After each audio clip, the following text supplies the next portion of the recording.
Advocate रणजितला आम्ही ही केस देऊन चूक तर नाही ना केली. तसा तो हुशार आहे, आमची केस हँडल करण्याच्या लायकीचाही आहे. पण आम्ही आमचे सगळेच पत्ते त्याच्यासमोर ओपन करून बसलोय. तो त्याचा गैरफायदा तर नाही ना उचलणार. तसं जर त्यानं केलं तर त्याचं काय करायचं ते आम्ही करूच, पण त्याआधी आम्हाला त्याची फार मोठी किंमत मोजावी लागणार. पण रणजित सरपोतदार चांगला वकील आहे, तो असं काही करेल असं वाटत नाही. त्याचा संबंध फक्त पैशापुरता आहे. त्याला पैशात लोळवला की काम संपलं. पण तरीही त्याच्या बाबतीत थोडीशी सतर्कता बाळगलेली बरी, कारण प्रश्न राजकारणाचा आहे.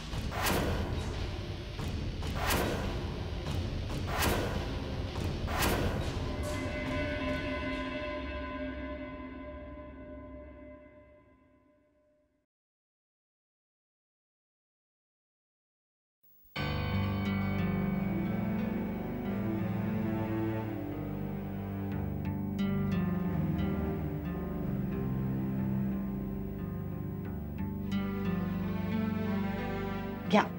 अरे वा, तुला कसं कळलं मला कॉफी प्यावीशी वाटते म्हणून?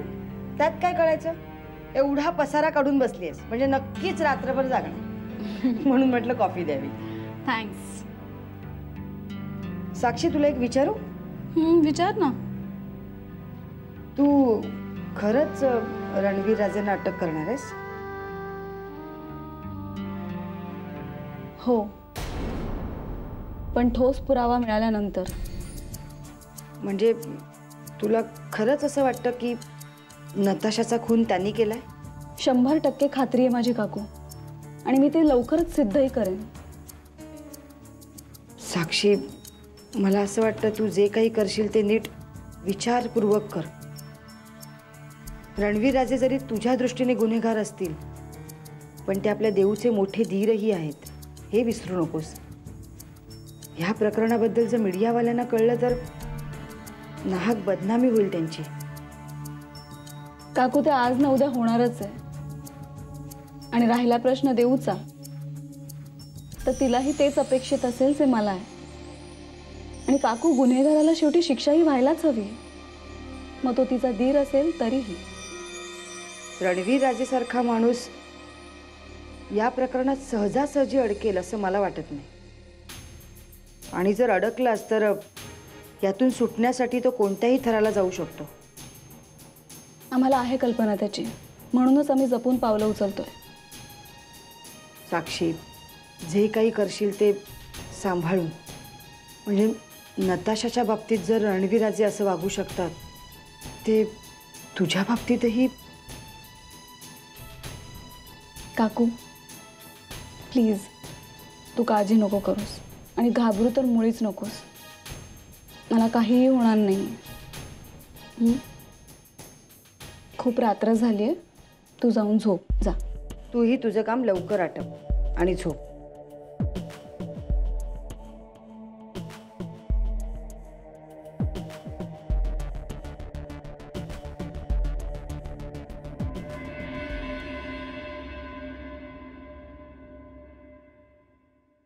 Good morning.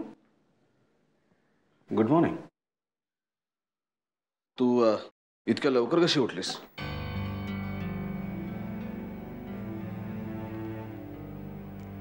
तुझ्यासाठी. इतक्या सकाळी कुठे चाललास? चित्रा, आम्हाला ऑफिसला जायचंय. तू जाणार नव्हतास ना? काय तू तू विसरलास? तू आम्हाला बाहेर फिरायला घेऊन जाणार होतास ना? तेवढा वेळ नाही आमच्याकडे, आम्हाला खूप कामं पडली.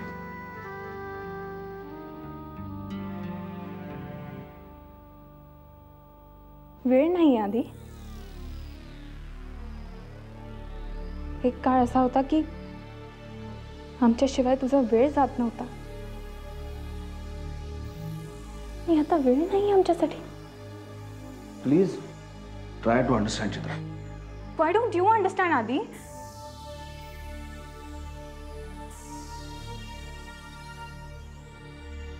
हे बघ आधी, आम्ही घरात बसून खूप बोर होतोय रे, आणि इतक्या लांबून या घरात बसून राहण्यासाठी नाही आलोय.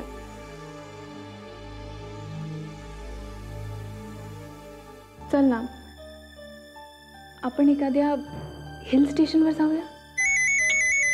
एक बोल देवयानी, कधी येतेस तू? विक्रम, ॲक्च्युली आय एम सॉरी. आत्ता मी तुला जे सांगणार आहे ना ते तुला आवडणार नाही. मग तू सांगू नकोस ना. हे बघ, तू तयार, आम्ही तुला न्यायला येतोय. नाही, ऐक ना, मला ना अजून 8 दिवस इकडे राहावं लागणार आहे. काय? तू तू ठीक आहेस ना देवयानी? इतके दिवस तिकडे राहिलीस ना तू? आता बस झाला, आता आम्हाला तुझं काही ऐकायचं नाहीये. तू तयार, आम्ही तुला न्यायला येतोय. नाही नाही, हे बघ विक्रम, मी हे मुद्दाम करत नाहीये ना. गुरुजींनी सांगितलंय तसं, आणि त्यांची आज्ञा तर मला पाळावीच लागेल, नाहीतर साईमांनाही आवडणार नाही ना. आम्हाला तुझं काही ऐकायचं नाहीये. ए विक्रम, देवचा फोन आहे. हॅलो, दे ना, मला तिच्याशी बोलायचं. एक मिनिट. हॅलो विक्रम, कोण आहे तिथे?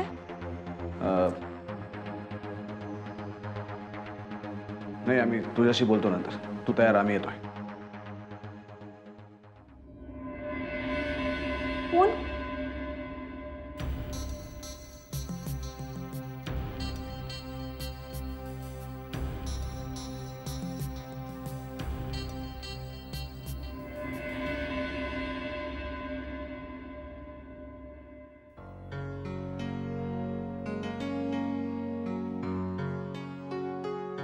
अगं साक्षी, राहू दे, मी करते. काकू अगं कधीतरी मला मदत करू देत तुला. बरं कर, नाहीतरी लग्न झाल्यावर तुलाच त्याचा फायदा होणार आहे. काकू प्लीज आता लग्नाचा विषय नको काढूस, नाहीतर मी तुला मदत नाही करणार. हं? बरं, नाही काढत. ए साक्षी, देऊचा काय फोन वगैरे, तिचा काय ठाव ठिकाणच नाही. कसा असेल, मॅडम गेल्या तिथे आश्रमात. आश्रमात? कोणत्या? तू काहीच बोलली नाहीस. अगं हो, तुला सांगायचं राहूनच गेलं. मध्यंतरी देऊच्या पोटात दुखत होतं अचानक, तर साईमा म्हणाल्या की त्यांच्या ओळखीचे गुरु आहेत, त्यांचा आश्रम आहे, तर तिथे 8-15 दिवसांसाठी आता ती राहणार आहे. काही सिरियस नाही ना? नाही, सिरियस असं काहीच नाहीये. तेवढीच मनशांती मिळेल ना तिला गरोदरपणात, म्हणून राहणार आहे ती तिथे. त्या बाळावर अधिकार असणार आहे दुसऱ्याचा, त्रास सहन करावा लागतोय देऊला. काय नशीब घेऊन जन्माला येणार आहे ते बाळ देवास ठाऊक. खरंच काकू, मला सुद्धा हाच प्रश्न पडला. ह्या नताशाच्या प्रकरणामुळे आमचा रणवीर राजेंवर संशय, आणि तो संशय जर खरा ठरला ना तर खुनाच्या आरोपाखाली आम्हाला रणवीर राजेंना अटक करावी लागेल. तसं जर झालं तर काय परिणाम होईल बाळावर, त्याचा काय भविष्य असेल त्या बाळाचं?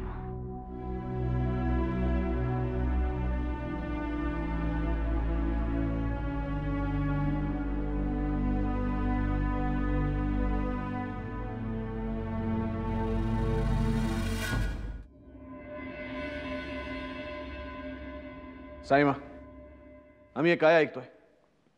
देवयानी अजून 8 दिवस तिथेच आश्रमात थांबणार आहे? आदित्यराजे, तुम्ही एवढे नाराज का होताय? ती आणखीन थोडे दिवस आश्रमात राहिली तर तिच्यासाठी आणि बाळासाठी चांगलंच आहे ना.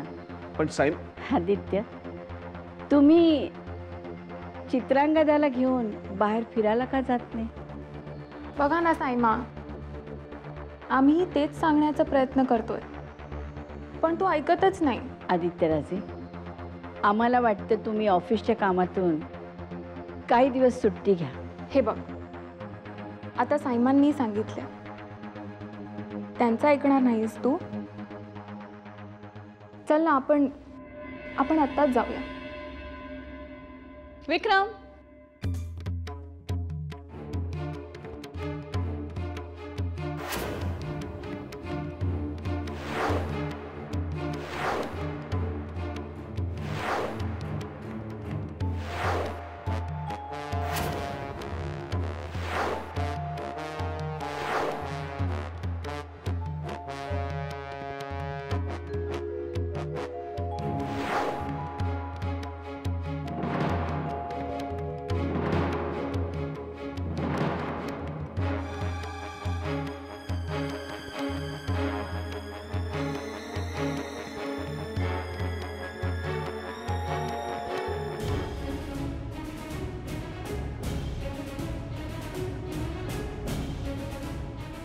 देवयानी,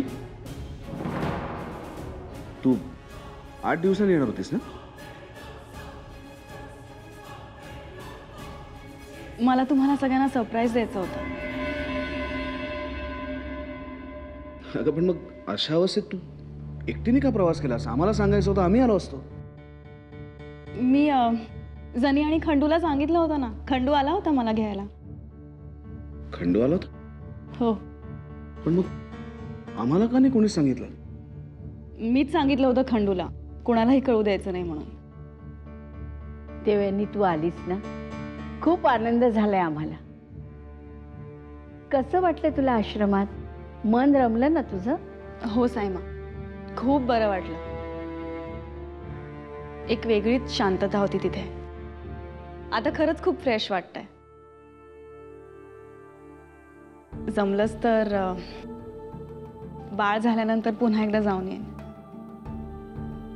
तू आत्ता आलीस ना परत, आता पुन्हा त्या आश्रमात जाण्याच्या गोष्टी नको.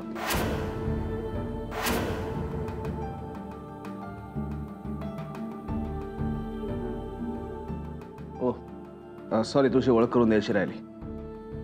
ही चित्रांगदा, आमची बालपणीची मैत्रीण.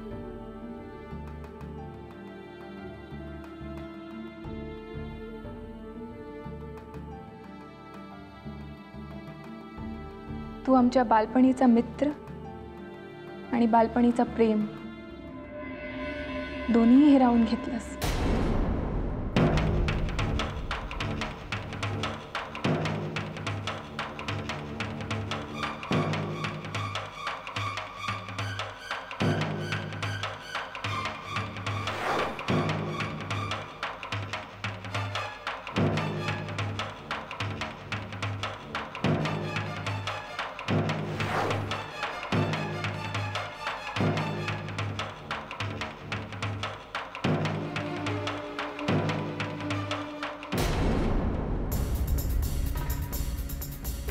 I was just kidding, yaar. Chill. By the way, you're very lucky की तुला आदी सारखा पती मिळाला.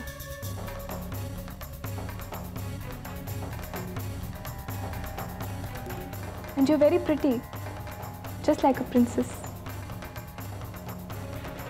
तुला भेटण्याची खूप इच्छा होती आमची. बरं झालं तू आलीस ते. ॲक्च्युली आम्हाला तुझ्याशी एक सिक्रेट शेअर करायचं आहे. आदीबद्दल.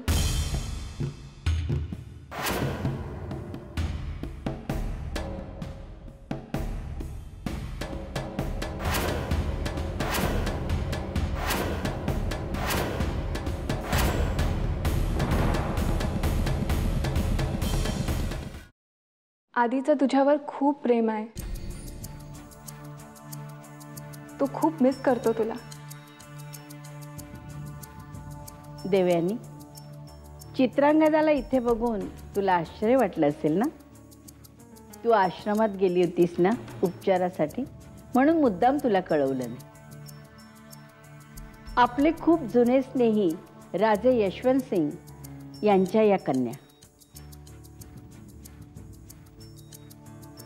लंडनला स्थायिक झाल्यापासून आज पहिल्यांदा त्या भारतात येत आहेत, म्हणून त्यांना आपल्या घरी राहायला बोलवलं.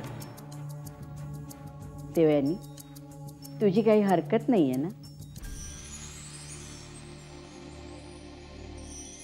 नाही साईमा, माझी काय हरकत असणार. मला आनंदच झालाय. खूप छान वाटलं तुम्हाला भेटून. अगं पण तू 8 दिवसांनी येणार होतीस ना, मग इतक्या लवकर कशी काय आलीस? ॲक्च्युली आम्ही आणि आदी एकत्र फिरायला जाणार होतो.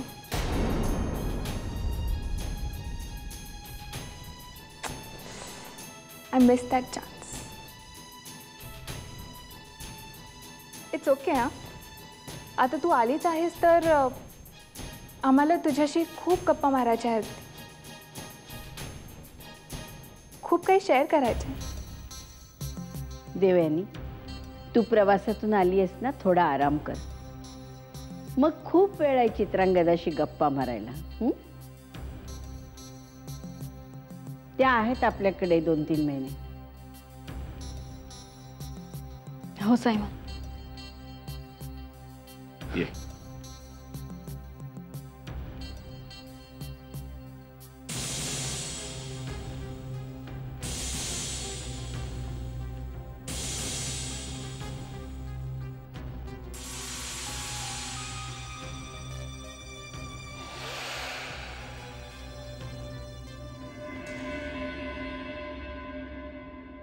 साईमा, तुमची सून तर खूप सुंदर आहे. ती रॉयल फॅमिलीची नसली तरी तिला बघून असं वाटत नाही.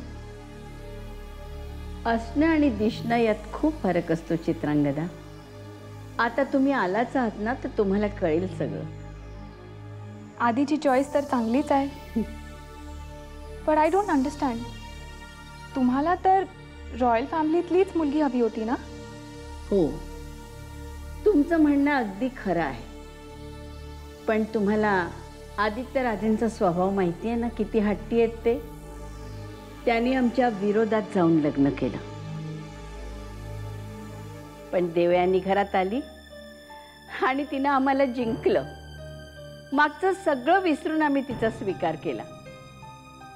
साईमा, देवयानीचा स्वीकार तुम्ही मनापासून केला की आधीची इच्छा होती म्हणून? नाही नाही, अगदी मनापासून स्वीकार केला. खरं तर आदित्य राजांची पत्नी म्हणून तुम्ही या घरात येणार होतात, तसं तुमच्या वडिलांशी आमचं बोलणंही झालं होतं. पण आता आम्ही खूप खुश आहोत देवयानीवर.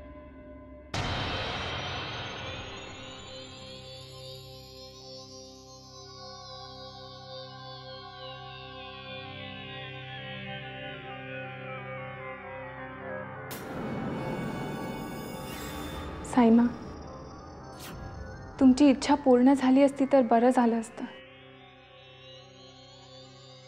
आज आधीची पत्नी म्हणून देवयानीच्या जागी आम्ही असतो. आम्ही या राजघराण्याची कुलवधू असतो.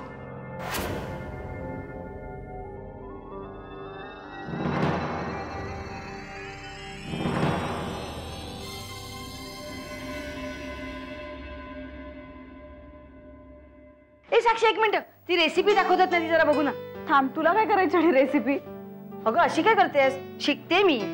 हल्ली बहिणींना कामात मदत करते ना. थांब 1 मिनिट, आधी मला थोडीशी एक बातमी बघू देत. इंडियन ॲडव्हर्टायझिंग काउन्सिलच्या वतीनं नुकतीच ग्लॅम पुरस्कारांची घोषणा करण्यात आली आहे. New face of the year म्हणून नवीन मॉडेल श्रावणी देशमुख यांना पुरस्कार जाहीर करण्यात आला आहे.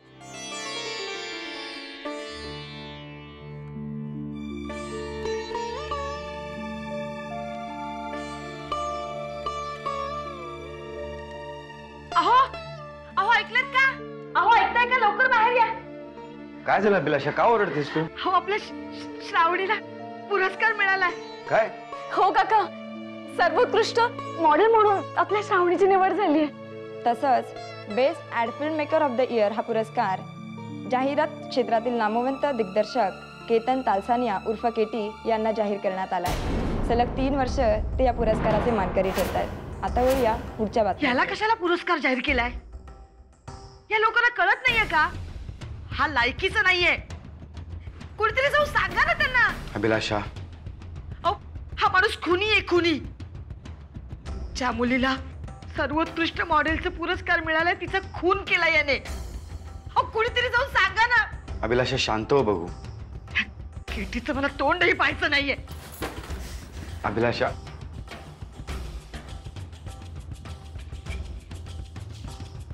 अभिलाषा शांत हो बघू. कशी शांत हो? सांगा ना, कशी शांत हो? अभिलाषा, आपल्या श्राऊला पुरस्कार मिळाल्याचा आनंद मानायचा सोडून तू रडतेस. कुणासाठी आनंद साजरा करायचा? जिने या दिवसाचं स्वप्न बघितलं होतं ती माझी श्राऊ कुठे? काकू, काकू प्लीज शांत हो ना.